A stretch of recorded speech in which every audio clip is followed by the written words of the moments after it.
بسم الله الرحمن الرحیم. الحمد لله و الصلاة و السلام علی حبیبنا و مولانا رسول الله و علی آله و صحبه و من والاه. سلام و صد سلام و درود به شما عزیزانی که در این سفرنامه زیبا به تاریخ پرشکوه خودمون ما را همراهی میکنید. عزیزان، امروز میخواییم در مورد شخصیتی حرف بزنیم که اگر در کل تاریخ و در کل سرزمین فارس و خراسان عزیزمون غیر از ایشون نمی بود، ما این افتخار رو به خودمون میدادیم که در بین همه ملت ها به ایشون بنازیم که ما همچنین شخصیتی داریم. ایشون گرچه که 62 سال بیشتر عمر نکردن، اما کتابی رو جمع آوری کردن و کاری کردن که واقعاً قابل تقدیر هست و شاید در کل کره زمین لحظه‌ای نباشه که هزاران نفر اسم ایشون رو نبرند و براشون دعا نکنند، رحمه اللهی نگند یا رضی الله عنهی نگند. با یک قصه بسیار زیبا این حکایت رو شروع میکنم و این قصه در بغداد صورت گرفت. اهل بغداد خب آوازه ایشون دنیا رو گرفته بود و اهل بغداد خبر شدن که ایشون وارد شهر بغداد میشه. اهل علم و اندیشه و دانش و شاگردان و دانشجویان اون زمان جمع شدند، گفتند که ایشون که اینقدر اسمش هر جا پیچیده، بیاییم ما امتحانش کنیم. یک امتحان بسیار سخت و مشکل که عزیزانی که با علم حدیث آشنایی دارن میتونن این رو درک کنن. یک حدیث رو شما بخونید آسونه، یه حدیث رو حفظ کردید و میخونید انما الاعمال بالنیات. خب یه حدیث حفظ کردید و خوندید. و اینی که باز حدیث رو با سندش بدونید که این حدیث رو فلانی از فلانی از فلانی از فلانی نقل کردند از صحابی پیامبر اکرم صلی الله علیه وسلم، مثلا حضرت عمر، و حضرت عمر میگن که من شنیدم که رسول اکرم صلی الله علیه وسلم چنین فرمودن. حالا اگر یک کسی بیاد این حدیث رو نقل کنه، در این سندش که بهش میگن این به اصطلاح رابطه ما یا صاحب کتابی که در حدیث نوشته شده با رسول اکرم صلی الله علیه و سلم، این مسیر رو بهش میگن سند. در این سند بیاد یک نامی رو جابجا کنه یا سند یک حدیث رو بذاره روی حدیث دیگه. خب اینو تشخیص دادن دیگه یک عقل بسیار عبقری و یک هوش و ذهانت بیمانندی میخواد.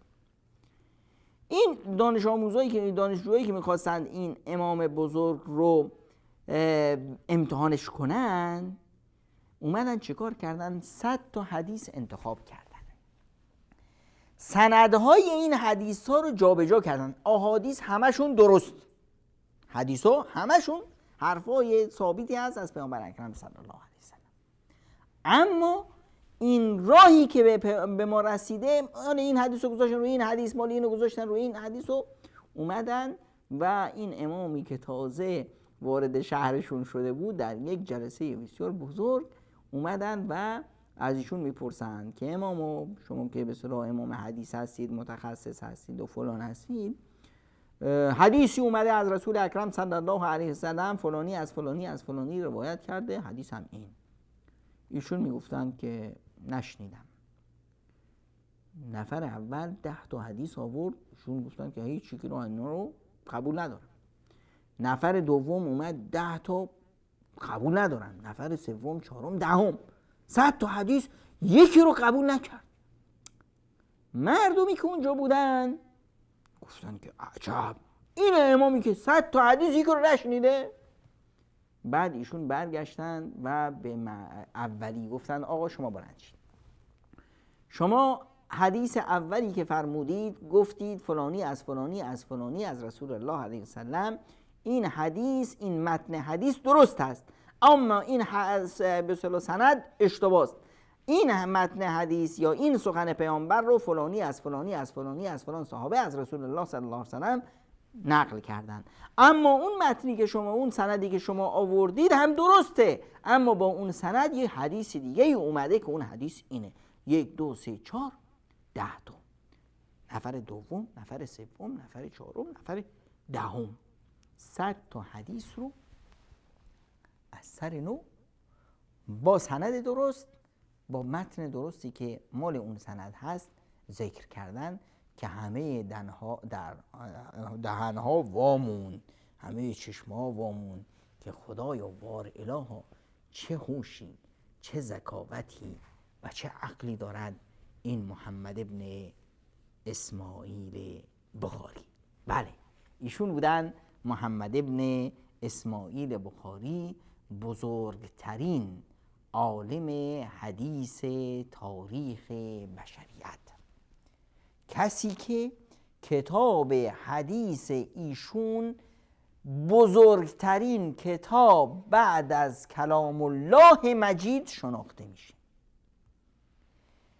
امامان و اساتید بزرگ حدیث که ما به برخیشون اشاره کردیم، مثل امام مسلم، امام ترمذی و امام احمد به سلام ابن ابی العاص و غیره و غیره، از جمله شاگردان ایشونن. ایشون در محضر امامانی چون امام احمد ابن حنبل، امام علی المدینی، یحیی ابن معین و اسحاق ابن راهوه به صلاح نشستند و کسب علم و فیض کردند. این محمد ابن اسماعیل بخاری به طور غالب در سال 194 در بخارا از سرزمین خراسان دیروز به دنیا اومدن و در سال 256 در سمرقند چشم از جهان فرو بستند. یعنی در ایشون از علمای قرن 3 هجری محسوب میشن.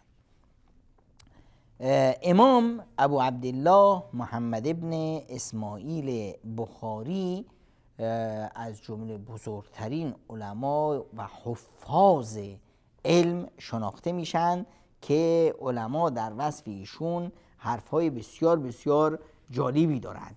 امام احمد ابن حنبل میفرمایند که از سرزمین خراسان کسی مثل محمد ابن اسماعیل بخاری بیرون نیومده. یعنی سرزمین خراسان نتونسته عالم و عالم برجسته‌ای چون محمد ابن اسماعیل بخاری دوباره به دنیا بیاره. این همه انسان بسیار فریخته و انسان بسیار باهوش و ذکاوتی که در واقع محمد ابن اسماعیل بخاری تربیت یافته مادرشون هستند.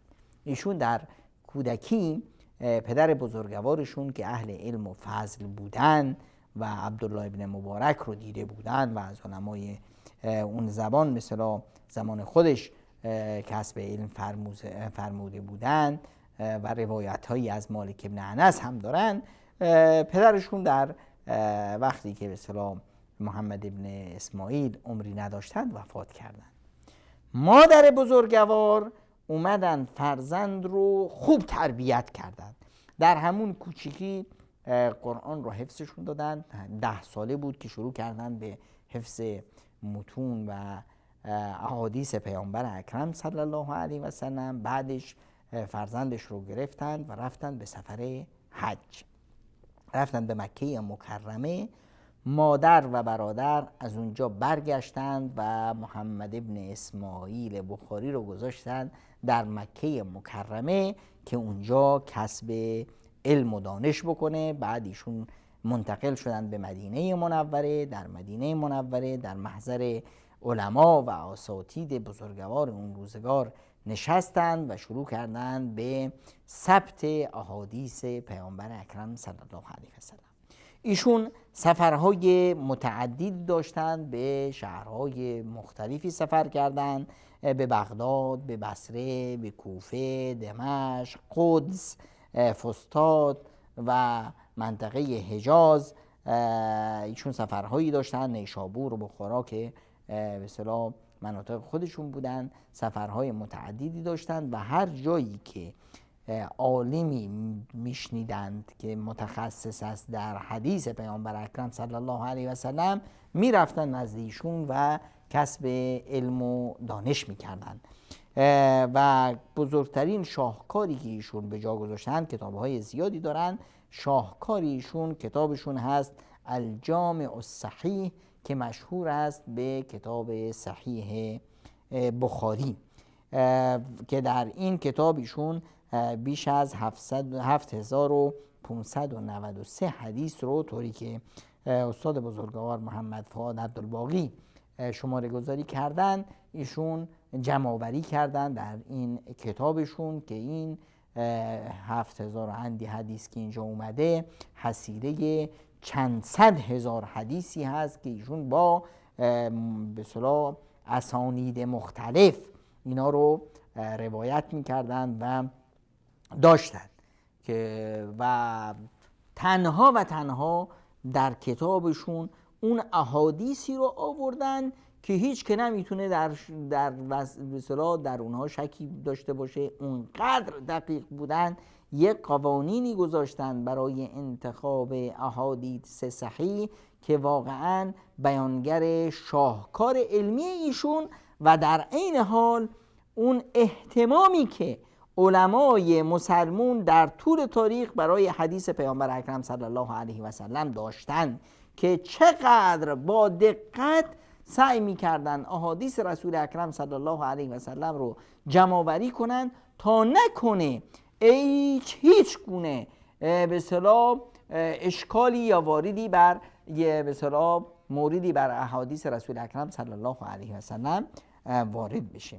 و امام ابو حاتم رازی در وصف محمد ابن اسماعیل بخاری می‌فرمایند که وارد عراق انسان برجسته و عالم و حافظی نشده مثل محمد ابن بخاری، یعنی سرزمین عراق فردی به علم و دانش ایشون رو تا حالا ندیدن.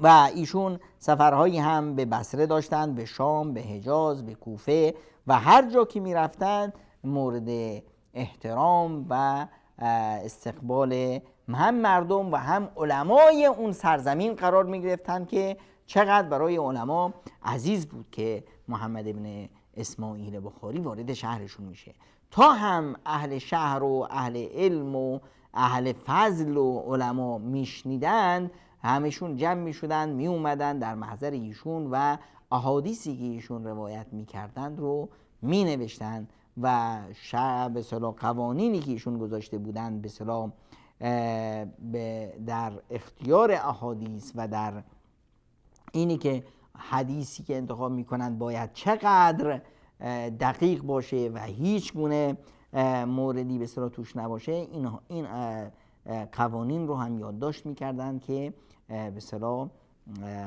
نکنه که احادیث ضعیفی به پیامبر اکرم صلی الله علیه و سلم نسبت داده بشه. البته یه موردی که برخی از عزیزان متوجه نمیشن و اینی که وقتی میشنوند که مثلا امام بخاری چند صد هزار حدیث حفظ داشتن، میگن آقا چند صد هزار حدیث چطور مثلا این همه به اصطلاح سخن رسول اکرم صلی الله علیه و سلم به اونا رسیده باشه. یه موردی که به اصطلاح هست در عرف یا در سیستم به اصطلاح علمای حدیث، وقتی میگن یک حدیث یعنی یک حدیثی که یک سند داره و یک متن داره. الان همین یک متن، همون حرف رسول اکرم صلی الله علیه و سلم، اگر 10 تا صحابی شنیدند و از 10 روایت مختلف، از 10 راه مختلف این حدیث به ما رسیده، این در واقع 10 تا حدیث شمرده میشه. حدیث متن شیکی هست اما 10 تا روایت داره، با هر یکی از این روایت ها این حدیث یک حدیث شمرده میشه. و به اصطلاح علما و اندیشمندان در وصف امام بخاری خیلی حرفا دارن که همشون بیانگر حفظ و عقل و درایت و لطفی هست که خداوند متعال به این امام بزرگوار داشتن. خداوند متعال کتابشون رو حفظ فرمودند و وعده دادند به ما مؤمنان که انا نحن نزلنا الذکر و انا له لحافظون. ما این قرآن رو فرستادیم و ما حفظش میکنیم و از حفظ قرآن کریم حفظ سنت رسول اکرم صلی الله علیه و سلم است. بسیاری از آیات قرآن کریم رو باید رسول اکرم صلی الله علیه و سلم برای ما بسط بدن تا ما بدونیم. قرآن کریم حرف از نماز میزنه اما نمیگه که اوقات نماز چقدر هست، چه وقتایی باید نماز خون، چه جور نماز خون. قرآن حرف از زکات میزنه اما تفصیل و موارد ریزکاری های زکات رو باید پیامبر اکرم صلی الله علیه و سلم به ما یاد بدن. اینه که حفظ احادیث رسول اکرم صلی الله علیه و سلم و فرموده های رسول اکرم جزئی از حفظ قرآن کریم هست. واسه همینه که به اصطلاح خداوند متعال افراد ویژه‌ای رو تربیت کردند که احادیث رسول اکرم صلی الله علیه و سلم رو برای ما جمع آوری کنند که یکی از عمده ترین این افراد امام بخاری هست. امام ابو عبدالله حاکم نیشابوری در وصف امام بخاری میفرمایند که هو امام اهل الحدیث بلا خلاف بین اهل النقل. هیچ که روی این حرفی نداره و اختلافی نداره که امام بخاری سرکرده و کدخدای علمای حدیث هست و امام حدیث هست. امام ابن خزیمه که به اصطلاح صحیح ابن خزیمه رو ترتیب دادن، ایشون میفرمایند ما رأیت تحت عدیم السماء اعلم بحدیث رسول الله ولا احفظ له من محمد ابن اسماعیل البخاری. در زیر سقف آسمون من کسی رو سراغ ندارم که مثل امام محمد ابن اسماعیل بخاری در علم حدیث و در دانش حدیث سرآمد باشه و همچنین در حفظ احادیث پیامبر اکرم صلی الله علیه وسلم. امام مسلم نشابوری خودمون در وصف به اصطلاح امام بخاری، هر حال شاگرد امام بخاری هستند، میفرمودند که به امام بخاری میفرمودند دعنی اقبل رجلیک یا استاد، اجازه بده که من پاهای شما رو ببوسم به این زحمتی که شما متحمل شدید در مسیر به اصطلاح جمع احادیث رسول اکرم صلی الله علیه وسلم. خود امام بخاری میفرمایند که من هیچ حدیثی رو در کتاب نه آوردم نه نوشتم مگر اینی که قبل از اون نوشتن و ثبت این حدیث، بعد از اینکه مطمئن میشد که این حدیث درسته، سندش درسته، متنش درسته، هیچ شکی در این نمیشه داشت، بعدش میرفتن غسل میکردن برای هر حدیثی، غسل میکردن، 2 رکعت نماز میخوندن، دعا میکردن، بعد اون حدیث رو مینوشتن و میفرمودن لا اعلم شیئا یحتاج الیه الا وهو فی الکتاب والسنه. هیچ چیزی که نیاز ما باشه در دینمون و در دنیامون من سراغ ندارم مگر اینی که در کتاب خدا و در سنت رسول اکرم صلی الله علیه و سلم اون رو میدیدم. انسانی که در قرآن و در سنت تبحر داشته باشه همه یک گره های زندگی براش قابل حل هست، برای همهشون یک جوابی داره و میتونه اونا رو در سایه قرآن و تعالیم قرآن و تعالیم رسول اکرم صلی الله علیه و سلم به اصطلاح درک کنه. و میفرمودند که ارجو ان القی الله ولا یحاسبنی انی اغتبت احدا. یکی از صفات امام بخاری این بود که ایشون هیچ وقت در عین حالی که انسان بسیار زاهد و پرهیزگار و متقی بودند هیچ وقت زبانشون رو به این و اون مشغول نمی کردن، غیبت این و اون رو نمی کردن، بدی این و اون رو نمی گفتن هرگز. و می فرمودن ما اردت ان اتکلم بکلام فیه ذکر الدنیا الا بدأت بحمد الله و ثناء علیه.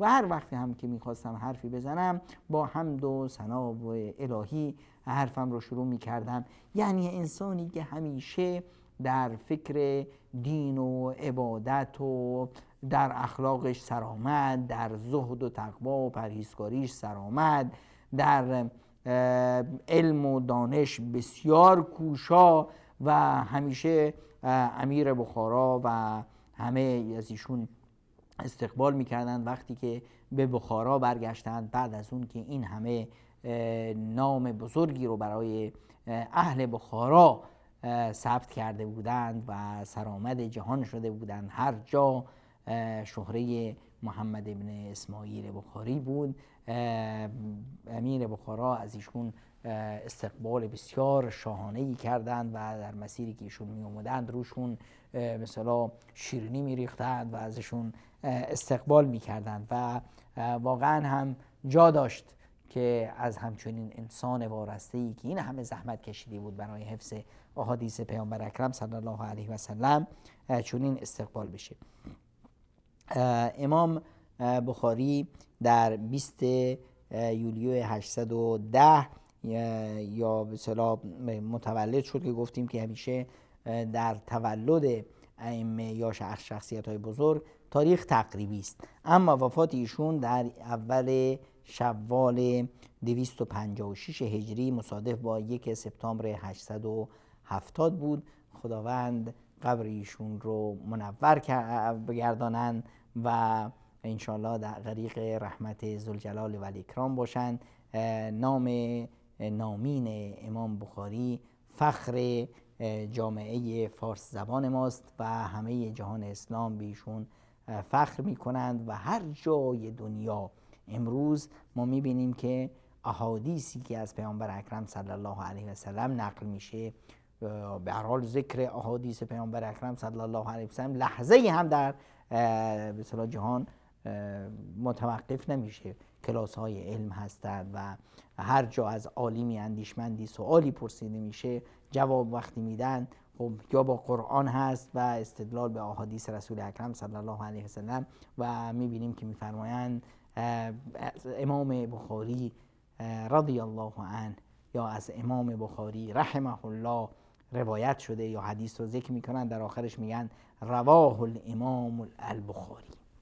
همین که گفتن امام البخاری دیگه کسی نمیپرسه که آقا این حدیث صحیحه، نخیر. وقتی که گفتیم امام بخاری یا امام مسلم یا متفق علیه، یعنی امام بخاری و امام مسلم اون رو نقل کردن، اون حدیث رو آوردن، یا گفتن رواه الشیخان، دو تا بزرگوار اون رو منتقل کردن و اون حدیث رو آوردن، یعنی امام بخاری و امام مسلم، دیگه کسی حق نداره روی اون حدیث چپ نگاه کنه. اون حدیث صحیح هست و قابل اعتماد در همه قضایا، هم در مسائل فقهی، هم در مسائل عقیده و هم در مسائل اخلاق ازش استنباط میشه کرد. مثلا تمام احکامی که مثلا از اون حدیث میشه برداشت کرد رو دیگه بدون چون چرا اون حدیث قابل قبول هست و این بیانگر اون زحمت هایی هست که این ائمه بزرگوار متحمل شدن.